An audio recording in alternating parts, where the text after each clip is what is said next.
I don't believe that our work is or can be our purpose in life. And people are really surprised when I say this. I believe actually that the purpose of life is to put our individuality to work on behalf of the collective. I believe and I teach that there is a need in the collective field that we are each here to meet, and our business, should we choose to start one, is a mechanism through which we take ownership of that need, and what it ultimately gives us is what we need to meet the need, which is structure, strategy, messaging, funding, and more. But it's making contact with the need that we're here to meet. That's the hard part. And this is really the key or core problem that the women who enter my world find themselves facing. They know they want to start the business. They just don't know what the business is, why it exists, who it's for, and how it helps people. So this is the hard part, because with the belief system I have that we're each here to meet this need out in the collective, making contact with that need, which becomes the foundation, it's sort of the origin story of the business, it's hard because it's so subtle. Nature is rarely explicit with its intent for us, and that's the point. The point is the journey we go on, the process we go through in the pursuit of the clarity that we're ultimately seeking. That's what's there for us, is everything in that journey to quote unquote there. I talk a lot about business as spiritual curriculum. There's a lot of different ways that we can do this self-work. And for some of us, we choose to start a business to do the work through, ultimately. But as it relates to making contact with the need we're here to meet, the signals, to me, they feel almost subliminal, like they're hidden, and oftentimes they're hidden in the most unlikely rooms, the most unlikely conversations, relationships, and it's such a big reminder. And what I want to offer you is the wisdom of go where you're not. The clarity that you're seeking exists where you currently aren't, and usually where you don't typically place yourself. And that is true for this conversation that I'm actually resharing with you today. This conversation with Laura Poole, who is the founder of Mahasoma, and she's a Vedic meditation teacher. We had this conversation in 2021. Betty was 9 months old. She's now 5.5. So I'm bringing it back because I didn't go into this chat thinking that I was going to make contact with one of the key needs that I'm here to meet in this lifetime. I didn't go into this chat thinking I was going to come out the other side and decide to and begin to birth what is really the most important work I've done to date and might ever do, by the way. It really feels like that. So sometimes it might feel like I've got it all figured out and it's always been really clear and it all makes sense, but I wanted to take you back and allow you to listen again, but from a different place, because you can hear me asking Laura a lot of questions about what does the Vedic literature, the Vedic view tell us about why we're here and what it is we're supposed to be doing, and the role of our work, and how might we build in new ways for this new world that so many of us want to inhabit. And it was in this conversation that I bumped into the truth, the fact, the knowing that it's me in my tiny lifetime and lifespan. I'm supposed to bring this through. I'm supposed to bring through a service business philosophy, a program, a practice room that is building and shows us how to build in alignment with the laws of nature and nature's intent for us. What's also beautiful about this conversation is you get to hear Laura cognizing too. She begins to speak into a vision that she has for how she'd like to be in business and what it would look like to create a community-centered space, a field of belonging for people living, leading, and teaching the Veda. And she's gone on to birth and bring through Radiate. So it's just really beautiful to kind of throw it back 5 years ago and demonstrate how subtle this is. And I wanted to share with you that I'm also very, very thrilled to be a business mentor inside Radiate. So we've both built these rooms and we're both very clear about who these rooms are for. But your role, if you choose to accept it, is to place yourself where you're currently not, to allow yourself the gift of community and belonging inside rooms that can hold you as you get to clarity, that can create space for what is actually an unfurling. This is what serving is. It's a stretching out into service. So I'm going to link Beautiful Serve, which you know is open and available to you always. And I'm also going to link Radiate. So Serve is for anyone who wants to start or steady a human-centered, purpose-driven service business that supports you to meet the need of the time that you're here to meet. And Radiate is for advanced Vedic meditators, Vedic meditation teachers, or anyone desiring to become a Vedic meditation teacher and initiator. That's who Radiate's for. And I am teaching a couple of business workshops inside. One more thing before I drop us into this exquisite conversation. Laura and I are really thrilled to share that we are going to be collaborating on her Learn Vedic Meditation course. So Laura's based in Noosa, but she does travel around to teach this incredible technique that I learned in 2018, and it changed my life, as many of you know. So she doesn't come to Sydney that often, but we're changing that 2 or 3 times a year. We are going to host her Learn Vedic Meditation course here at Studio Offline in Sydney's Surrey Hills. I'm going to link that in the show notes as well. If you have been thinking about learning Vedic meditation, if you've been potentially waiting to learn from beautiful Laura, then there's going to be an opportunity for you to do that with me as well. I'll be there for the session, soaking up all of the wisdom and the energy and just her incredible transmission. So that'll be linked in the show notes too. Alrighty, here is Laura and I talking about building in new ways for the new world that we all are ready, more than ready, to inhabit 5 years ago for offline.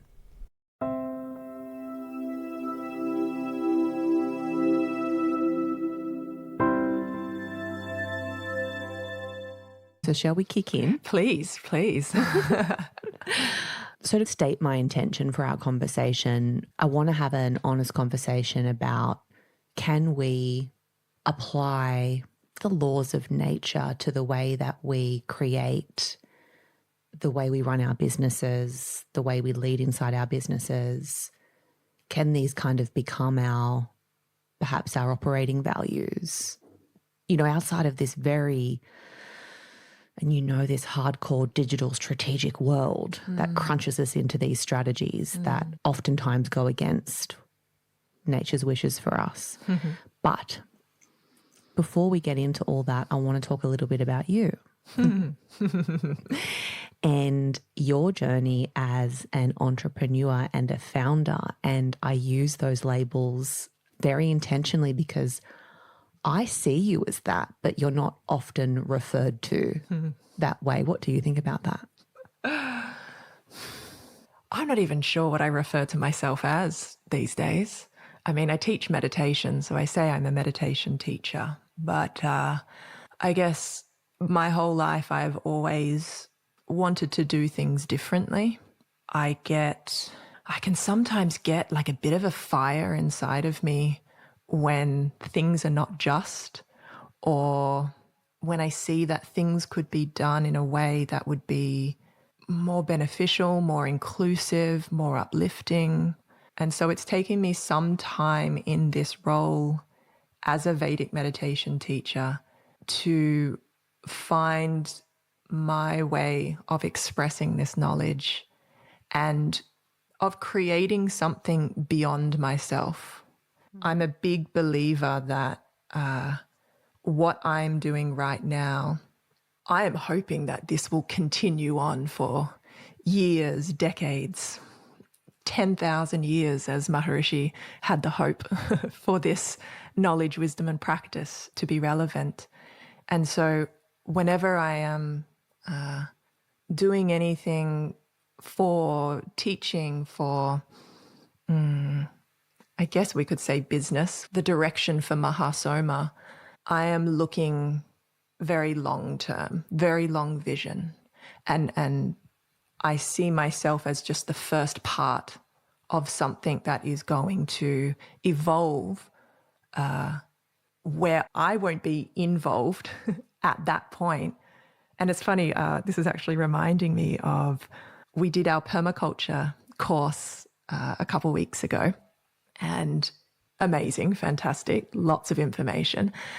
But we spoke a lot about creating syntropic gardens. Now, have you heard of syntropics before? No. Okay, so it's a more natural way of growing our food. It's come out of Brazil. They've been doing this in Brazil for a very long time, and now it's starting to infiltrate through the English-speaking countries. And we learned a bit about syntropics, which is growing food syntropically rather than entropically. So you've got entropy and syntropy. So most things in life are going in the direction of entropy. And then you've got syntropy, which is actually increasing in energy, in biomass, in complexity, in the interactions that each plant is having with another. So syntropics is about growing in a way that is increasing biodiversity rather than annual crops that you would be growing. And you're harvesting after one season, taking it, most people stripping the land, taking away some of that topsoil. And what we're doing is the opposite of that. And it's about growing more trees so that we're eating more from the fruits of trees rather than from annual grasses or vegetables. And so how you grow a syntropic garden, they're done in rows, 10 meters, 20 meters, 30 meters long. These rows are aligned north-south so that when the sun comes, it rises in the east and the eastern side of the row gets all the light. It comes over to midday and then it comes down to set in the west, and then the other side of that syntropic row gets the sunlight. So we're getting full sunlight by aligning this row of trees and shrubs and fruits and vegetables and anything that you want to grow by aligning that north-south. Now, the interesting thing with syntropics is that you are looking at a real long-term vision. So some of these trees, like a mango tree, for example, it's about 80 years, a lifespan of about 80 years. And we were talking about this on the training. It's like, how long do we really know, the life of a plant, the life of a tree? It really depends on the environment. It really depends on the seed that you planted. The mango tree could live to 150. Who knows, like humans. But there are some trees that last 1,000 years, 5,000 years, 10,000 years. So when we're building these syntropic rows, what we're actually doing is wanting to plant these very long-lasting trees that are going to be providing fruit and shade and nutrients and water to the surrounding environment. But it takes a long time to grow a mango tree. And so in between the time of a mango tree maturing, you're going to have a whole lot of space in this long row, because a mango tree, you've kind of got to plant them. This is testing my permaculture knowledge now. You got to think how big a mango tree is going to get. You don't want the next mango tree that you're going to plant be too close that they can't actually grow into full canopies. So from the very, very beginning, you have to plan this out. So a mango tree, it's going to last, let's say, 80 years. It's going to have a 20 meter, 30 meter canopy. You've got to be planting that other mango tree quite a far way down the line, right? Yes. Great. So now what else do we want in our syntropic row? Maybe you're putting in some avocados. They're a little bit smaller. You've got your citrus trees that you might put in, some bananas, lemon myrtle, whatever you've got. You have to look at how old the plant will be, how long its longevity. So you've got its age. You have to look at its size. And with the age and with the size, you're then going to be able to work out where you want to plant it along the row. And there's going to be faster growing plants and shorter lived plants. And then there's going to be bigger canopy plants. And then there's going to be skinnier, taller, maybe only a little bit of a canopy.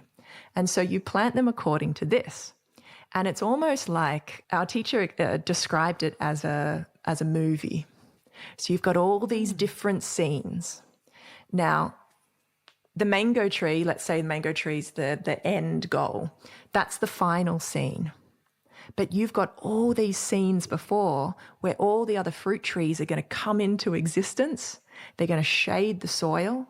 They're going to create a beautiful environment for these other little plants to grow up. Then those are going to grow and possibly take over the shade of the banana, for example, and grow beyond the banana tree. Then we might cut the banana tree and put the biomass of that banana back into the soil. Bananas are full of water, and so the earth soaks up that water and returns all of the beautiful nutrients from the banana tree that did an incredible job in scene 2 and scene 3, but was never meant to go past scene 3. It was designed to create an environment that then allows in scene 4, the ruby red grapefruit to come onto the stage. And then you have these beautiful grapefruits to be able to eat. And then that's only going to last a particular time. And that space, that plant is giving back in every moment, every single plant, no matter what size, no matter what age, no matter what scene, it's constantly giving back to the earth, giving back to the environment. And it is a part of this beautiful play with all these different scenes, eventually getting to the point of having a mature forest. A mature food forest takes time, 150, 250, 450 years. And if we're going to get to that point, there's a whole lot of stuff that we need to do beforehand. And so there's so much more we could talk about in this. There's what's known as pioneer trees. So your pioneer trees are the trees that you first plant that are going to be fast growing canopy trees that start to create the environment for all of these other slower growing but longer lasting trees to have an environment that they can grow up in, that at some point they will actually take over these pioneer trees and they will become the main attraction. Is this making sense? Oh, it's like this is your business strategy. I'm with you. Yeah. And so it's really beautiful. I'm just like trying to remain as present as I can in what you're saying, but at the same time just going, I knew I would not have an ordinary conversation with this woman. Who knew we'd be talking about mango trees? Give it up to God. Right. And so when I was hearing about this from our teacher in the permaculture course, I really felt it deeply, because I've always said success to me as a teacher means that I no longer have work. And this is a really interesting way to run your business, which my accountant doesn't quite get, but I let them do their expertise and I stay in my lane of expertise.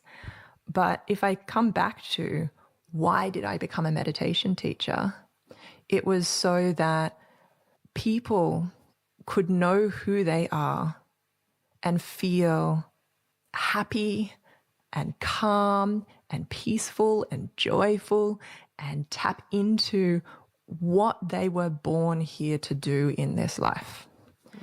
That is my desire for teaching people to meditate.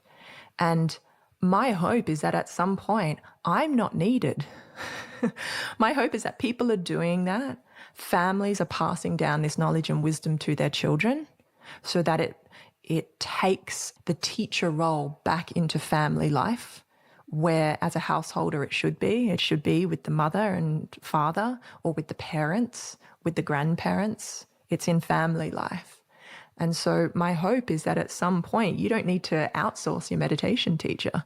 This is something that becomes embodied knowledge and wisdom that gets passed on through family lineage, through rites and rituals that you can make up for yourself. They don't have to be based in any spiritual tradition or religion. It's the essence of it.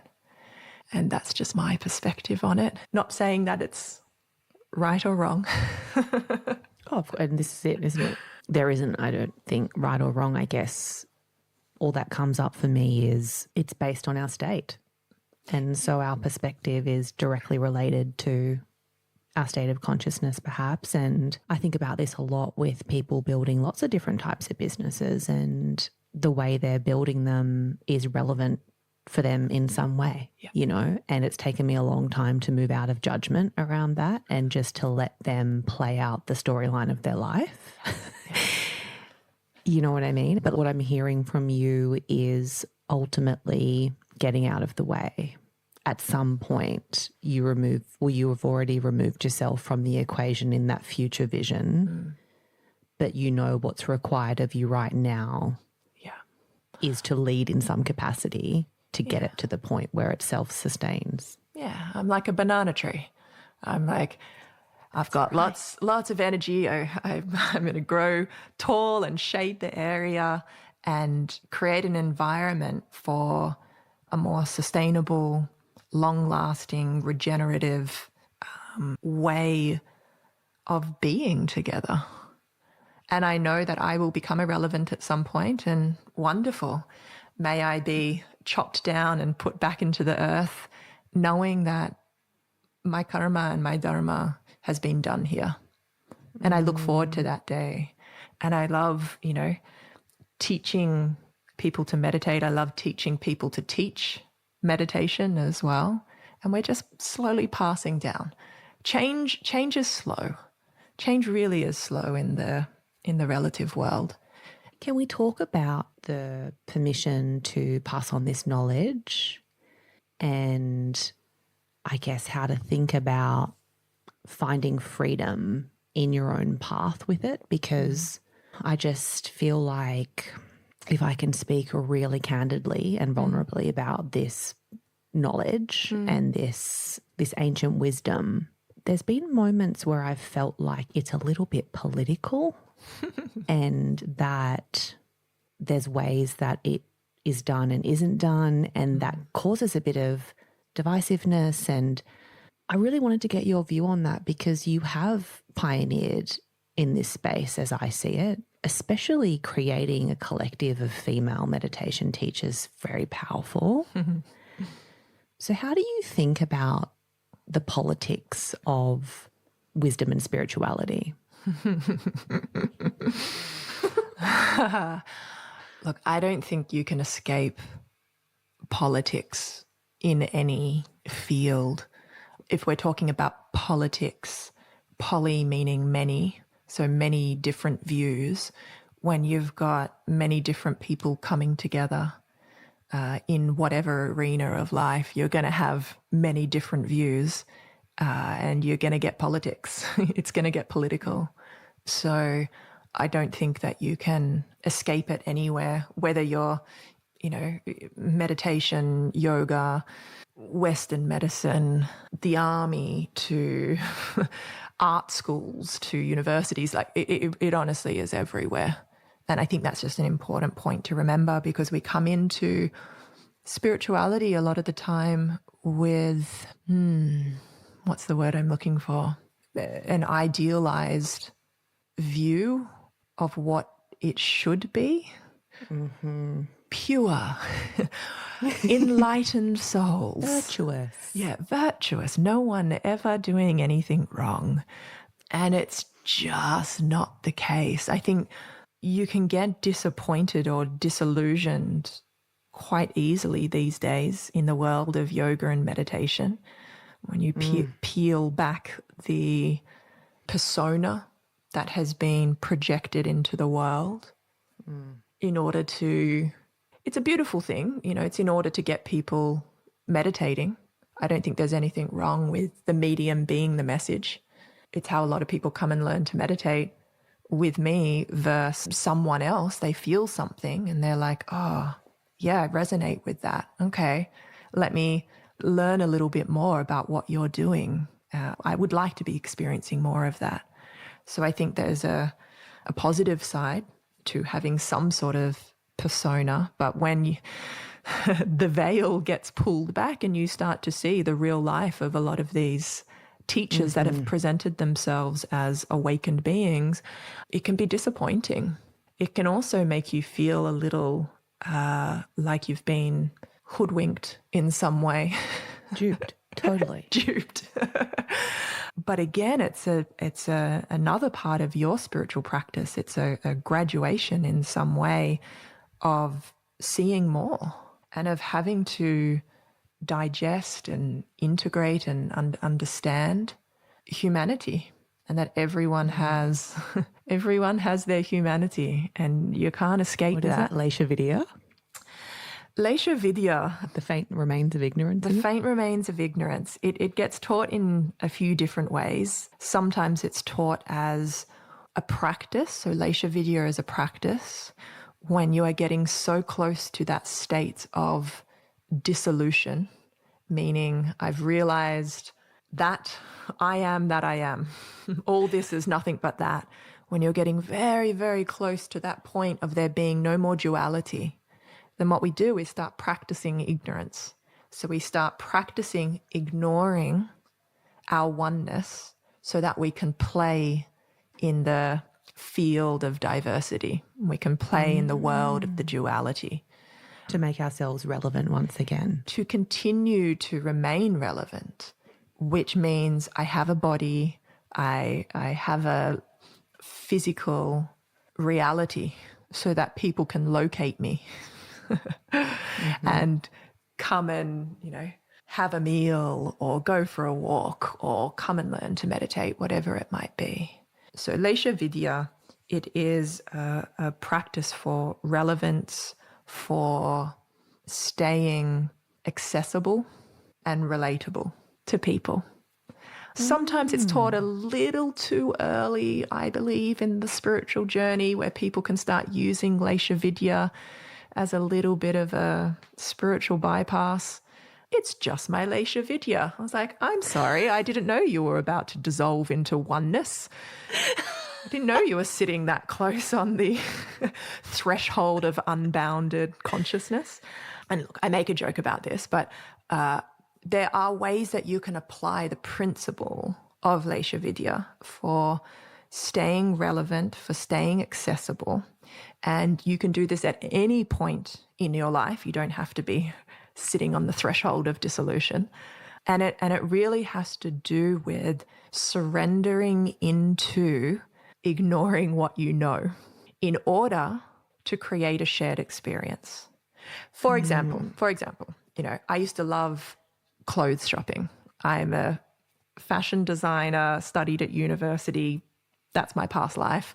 And I still love clothes, but it's not something that, I'm going to go out every weekend and go shopping and try on all these amazing outfits and, have something new to wear on Thursday, Friday, Saturday, and Sunday nights that I'm going out. That experience of going shopping used to be something that really allowed me to connect with my mum. She also loved that. It was a beautiful shared experience that we had. As I started meditating and learning more about this new way of living based in the Vedic wisdom, I started to shift away from materialism, consumerism, from beauty and aesthetics, and kind of swung in the complete opposite direction. And by doing that, I gained a lot, but I also lost some things. I lost a way of connecting with family or friends who are not on the same path that I am on, and still enjoy doing things that I would look at and go, ugh, you're so ignorant. Yeah. And that's my problem. That's my problem, not their problem. And so this practice is, well, if you're actually stabilized, embodied in what it is that you say you're into, what it is you say you're experiencing, then there should be no problem for a moment in time surrendering that and going and having a shared experience with someone where you are engaging in consumerism, where you with are. the consciousness around it and the awareness that you've chosen it. Exactly. Yeah. So it's a conscious choice, and it always comes back to why are you practicing it? Why are you surrendering into it? And it has to do with being relevant, being accessible, and creating shared experience. So that's how I feel like you can apply it. Thank you for bringing clarity, because the only references I've heard are more in that, it's just my Leisha, this bad habit or behavior that I'm doing. Yeah. I have permission to do it because of this. It's definitely not bad habits. Concept. Yeah, bad habits. It might look like that for a moment, but you've just got to ask, what is the purpose of it? What is the purpose? And then you surrender in. And when you're in it, you may forget the purpose. You may forget the intention. Just like when we're practicing meditation or we're practicing the siddhis, we bring our awareness to our mantra or to the sutra, and then we surrender and we let it go and we allow an experience to come. Beautiful. I guess what that leads me on to is the rise of the female teacher and the feminine teacher. And I think as deeply as you perhaps do as well, that it's now. It feels very much at the surface for me. What do you think about that? But also, what do you think women specifically bring to the transmission of this knowledge? Because I've experienced a lot of, I guess, polarity in the way I hear the knowledge from female teachers versus the way I hear the knowledge from male teachers. What do you hear? What are some things? There's a lot of practicality in the male transmission. With female teachers, I find that you have this ability to be a lot more subtle, but that the impact is far greater. So sometimes I walk away not fully understanding what I've heard, but then it's in the integration that I'm like, that's what she meant. Like I'm getting it. So I guess there's, I don't know, maybe a level of emotion that I don't, and I don't know, because is it because I'm a woman as well and that we have that connection point anyway? Yeah. I would say it's both or all. It was really interesting. I hadn't really done a long training course in quite a while. And so when we had the permaculture training for, I think it ended up being like 17 days or something, we had male and female teachers. And it was very interesting to notice how different I felt at the end of a 2-hour session compared to whether it was a man or a woman speaking. And I didn't notice this till the end. And I started to share how after the women gave their presentation, I felt more calm, more grounded, more relaxed, and like I was able to digest it. Whenever the men came in and gave their sessions, it was incredible knowledge, big kind of conceptual knowledge. But I came away feeling very much in my head like I really needed to go and meditate. The sessions would always run overtime with any of the men. The women were always very aware. Actually, it's going to end at this time, and I'm going to honor everyone's time and make sure that we end here. So yeah, it was very fascinating. And as I said, I think it's a little bit of both with what you were saying. We have different lived experiences. We have different cycles that we operate on, monthly compared to the daily cycles. We have different roles that we play in society. And I think hearing knowledge and wisdom from all perspectives is good. And if you resonate with a teacher, a gender, an age over another, then for that time in your life, go deep with it. Surrender into it and allow that relationship to, it's feeding you, but it's also feeding the teacher. There's always reciprocity in every relationship. And it may change. It may get to the point where you're like, oh, actually, I'm feeling like I need a little bit more of that feminine perspective. Or I'm feeling like I need a little bit more of that, the age of wisdom. Or maybe I just need to hang out with babies for a while because they're pretty wise beings and there's so much to learn there. And so I feel like it's important to honor what you need and to know that it's okay to move between different transmissions of the knowledge. Because at the end of the day, it is knowledge, it's wisdom, it's intelligence. And you may find it presents itself in your life through different people, through different experiences, different forms, and just honor each one while it's relevant to you. And, I've only ever had male teachers, which is a very interesting, it never came across that there was a female knowledge teacher for me. I learnt to meditate through a male teacher. I was then trained by 3 male teachers. And it seems to be that the people I've connected with have been men. Now, does that just have to do with time, place, and circumstance? Where we're in an era where, patriarchy has dominated, and it just happens to be that it's become culture or it's become tradition that men are the teachers. I've contemplated this a bit, actually, because sometimes I feel like, this is an exhausting job, like talking for hours and hours at a time, holding space for people to go through big transformation and really being that stable, grounded, unbounded point of reference for people in their lives. That's a very masculine role. It's masculine energy.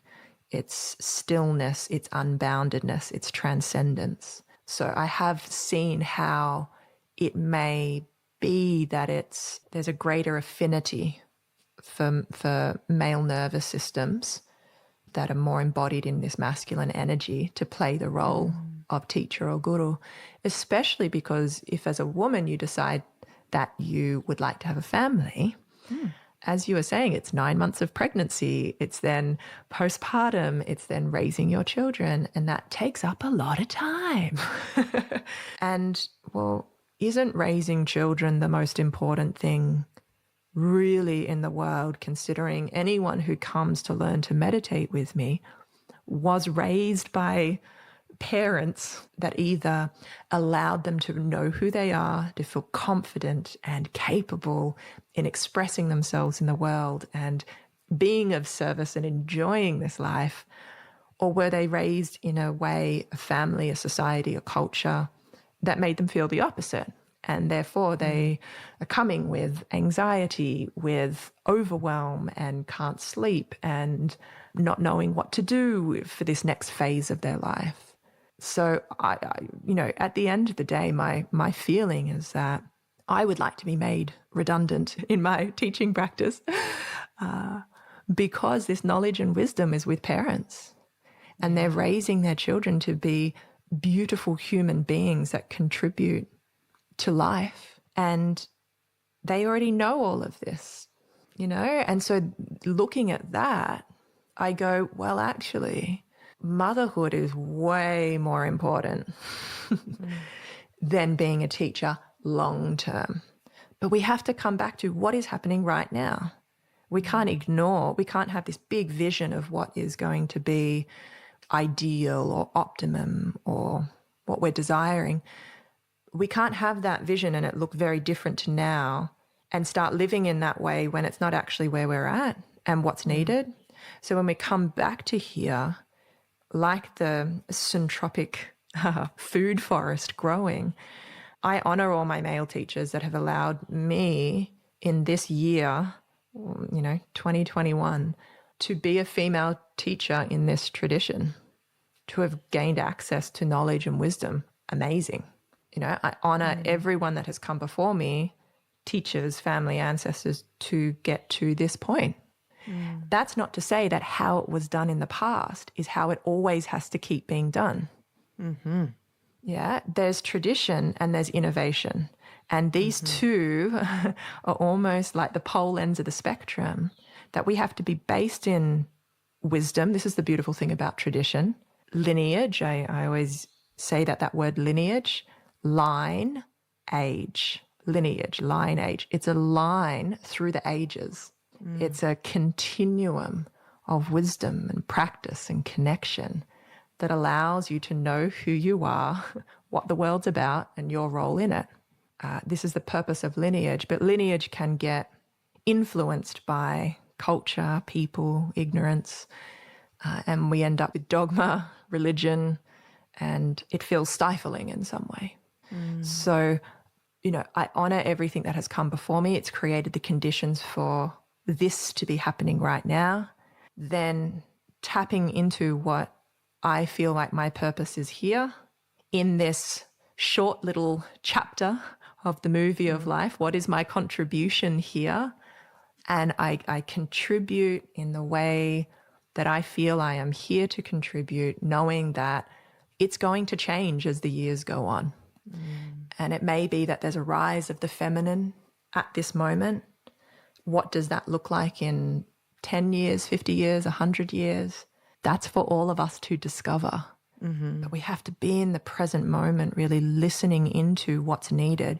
Great to have an ideal, great to have a vision, but let that vision change. Don't lock yourself into an idea of what it should be.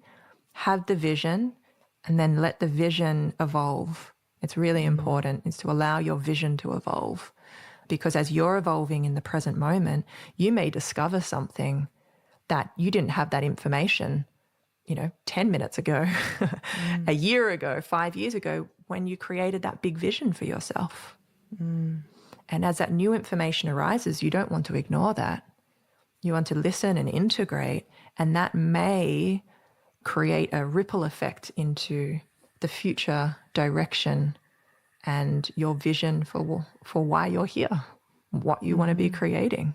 And so it's like we have these, what can we call them, intentions, these fate intentions, and then we give it up to God and we see what nature organises for us. Yeah, exactly. It's very hard not to get rigidly attached, especially when it relates to career and business, because we use those goals and visions for fuel to get up every day and to create and to build and to market, which is really hard, and to sell, which is even harder. So this is interesting to explore, because how do we as conscious people get about creating and building businesses with faint intentions?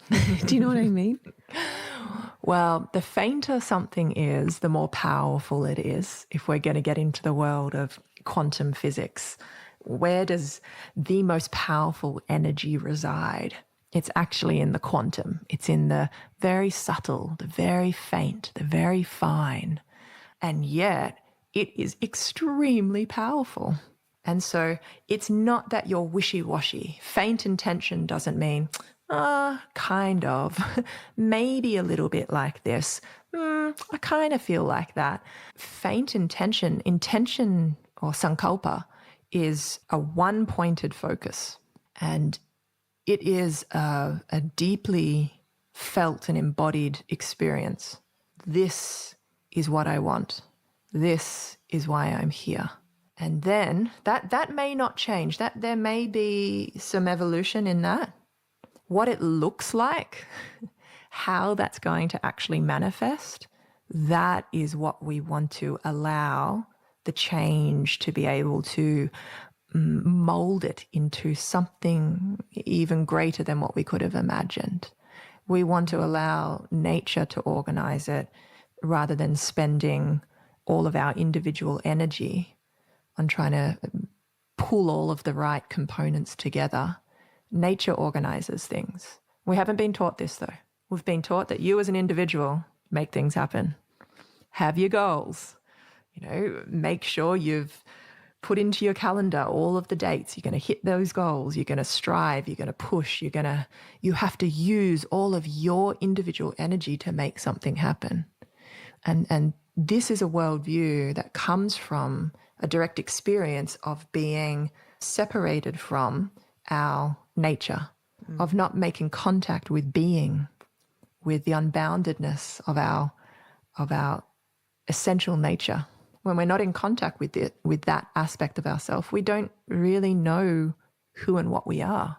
And so, of course, the way that we're going to engage with life is as if we have limited energy, limited resources, limited time.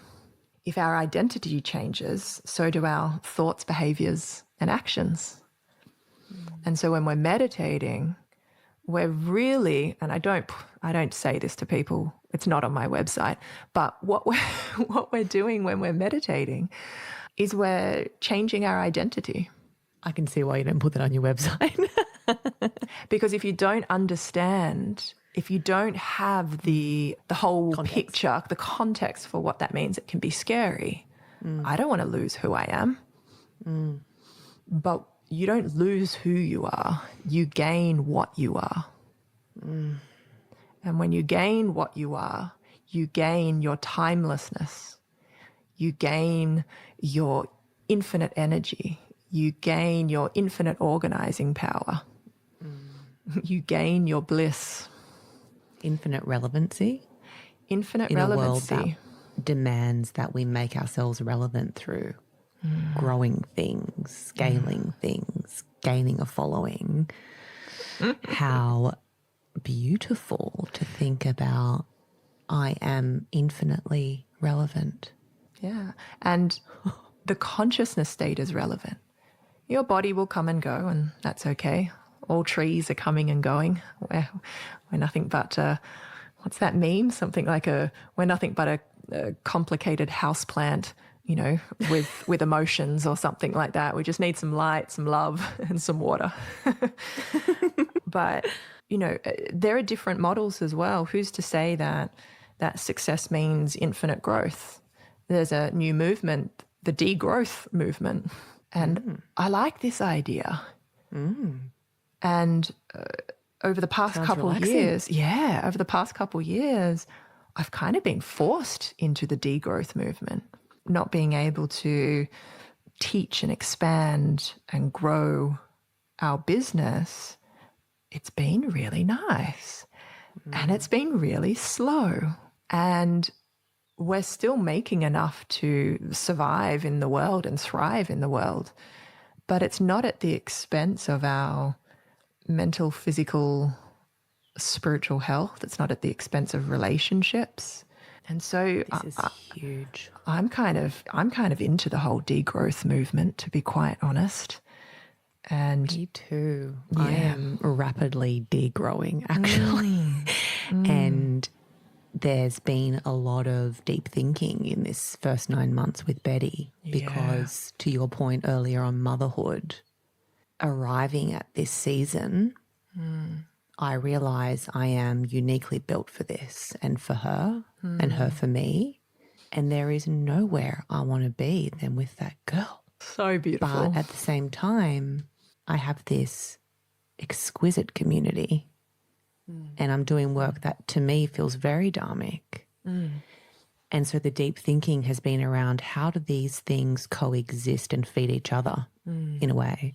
But I actually had a really sort of intense experience on Wednesday night we were wrapping up a 40-day Japa journey. And, you know, every week I arrived at the knowledge session, Betty is asleep. Everything's just streamlined, full support. I was like, this is almost too easy. This is silly.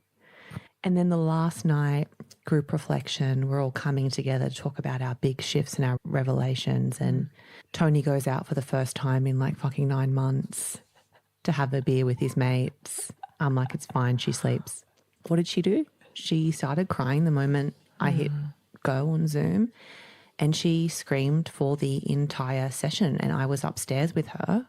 Wow. And I reflected back to the group on voice text the next day that as much as you were in my mind and I was coming down to check that my computer hadn't gone to sleep and the recording had stopped, there was nowhere I wanted to be then with her. Yeah. And so what I realised in the moment, which I had to experience it to have the realisation, is I'll never have to choose because the community would never demand or ask that of me because of their state of consciousness. So it's been a big week for me, a big realisation, I guess, that it's not this or that. When you were speaking then, it reminded me of sitting under this 80-year-old mango tree at our permaculture training. And they pointed out to the side of it, just outside of the main canopy, there was a little baby mango. And that was the mango that had come from a seed from a fruit of that tree. And it was tiny little baby mangoes just next to it. So still there, still feeding it all of its nutrients, sending it whatever it needs. And at some point, that baby mango is going to become as big as Mama Mango and is going to be the place where, you know, in 50 years, people who are taking permaculture courses, they'll be sitting under that mango tree as Mama Mango goes back into the earth.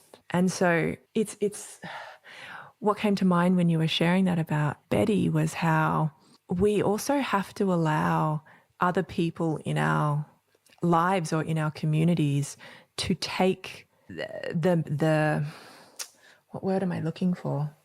The reins. To take the reins, to step into a role when we've gone, okay, I've been a pioneer or I've grown it to this point, and now I'm actually in a phase where I'm stabilizing, I'm grounding, and I'm birthing a baby mango tree called Betty. And there is an opening now. There's a beautiful opening for someone to contribute and to perform their dharma in relationship with yours. And we're not taught this in business, to allow someone else to come in and have their place and give and share. And this is why it's a very unique way of doing business. But it feels good. It feels right, as you're saying. Right, I was going to say that. And there's a kind of, I use the word trust. Trust is when we don't yet know. There's a trust that we have to engage in that nature is going to support us and that we are contributing to a conscious forest of human beings on this earth, not to just a lovely fruiting mango tree in a barren paddock. We want everyone to have their time, their place, their role, and so it can be beautiful. And this was one of the reasons why I created Mahasoma, to create a model that other people can copy, that we would love to just give, like say, hey, this is an amazing way to contribute, to be of service, to run a business. We've got this guild that's contributing to the greater whole. And maybe for a period of time, it looks like the mango's dominating, or for a period of time, the banana's dominating or the grapevine's dominating.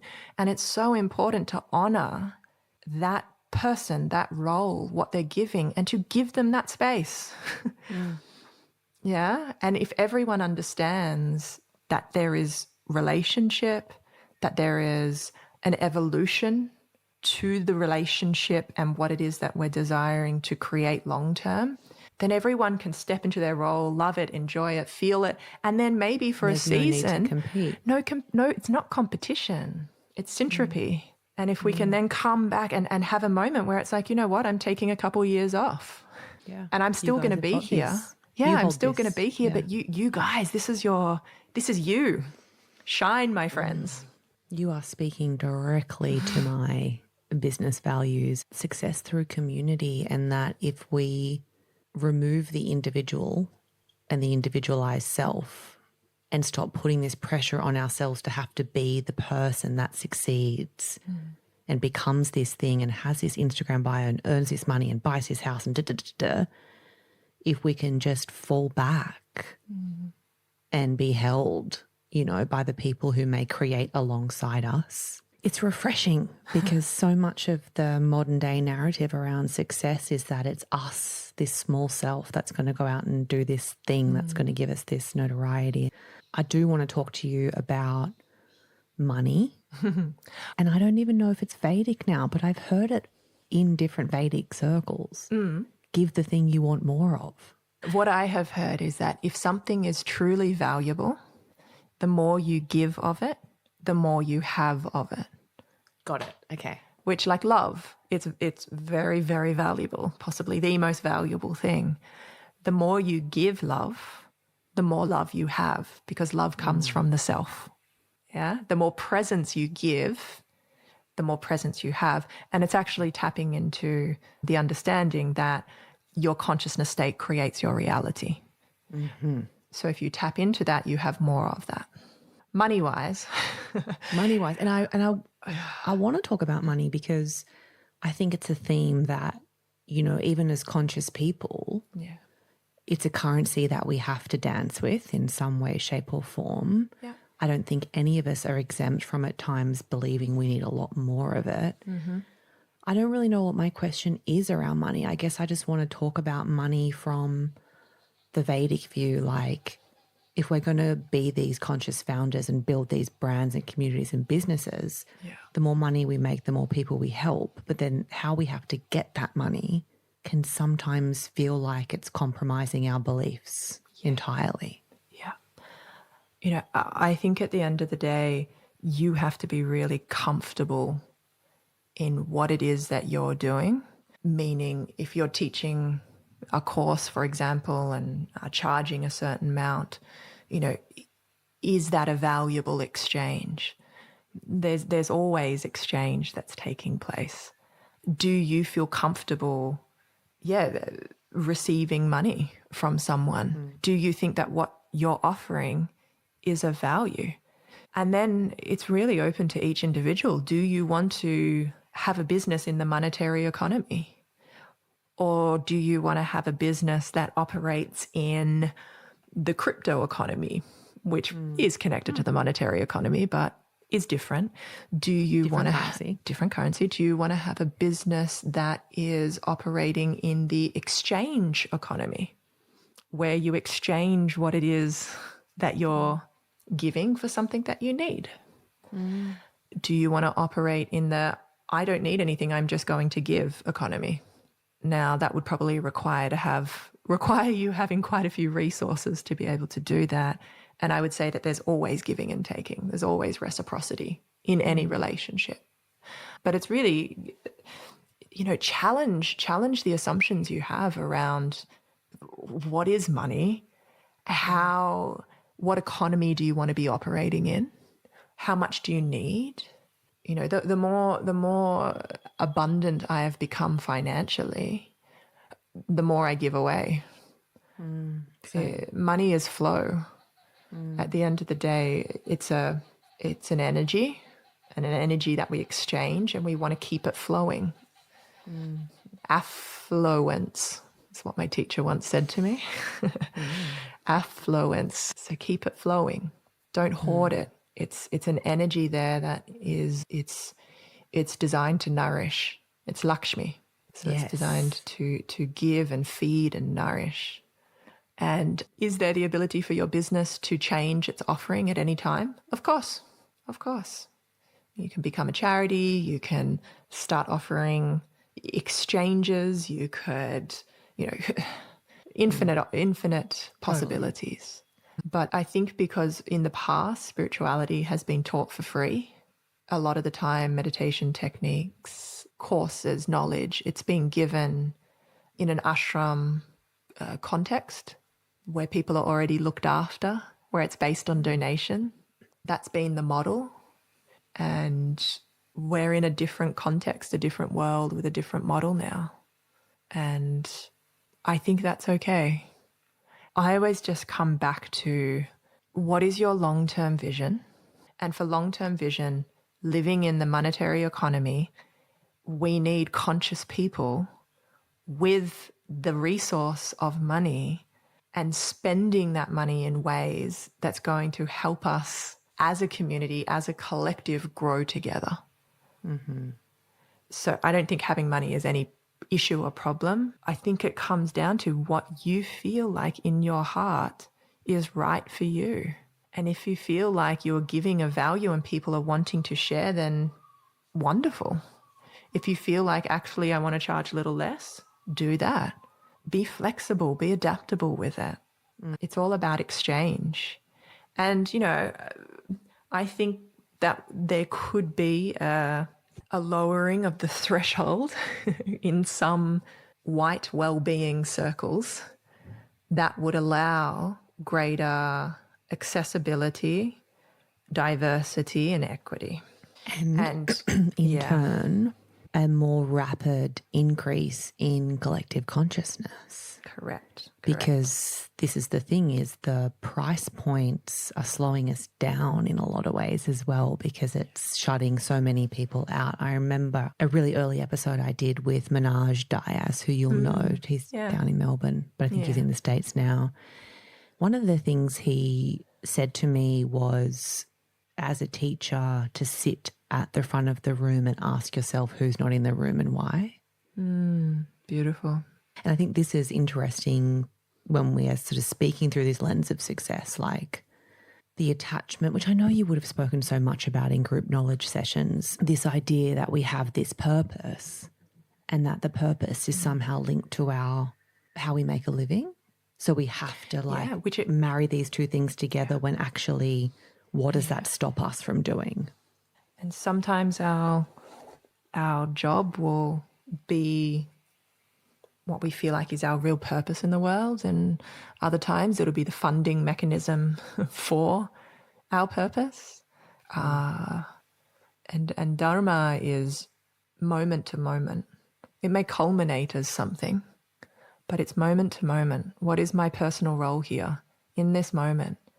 And you're in a beautiful dharmic phase of your life, understanding that your role right now is to be mother, and how beautiful. And when you surrender fully into that, because that is your dharma, it feels good. You're supported in that.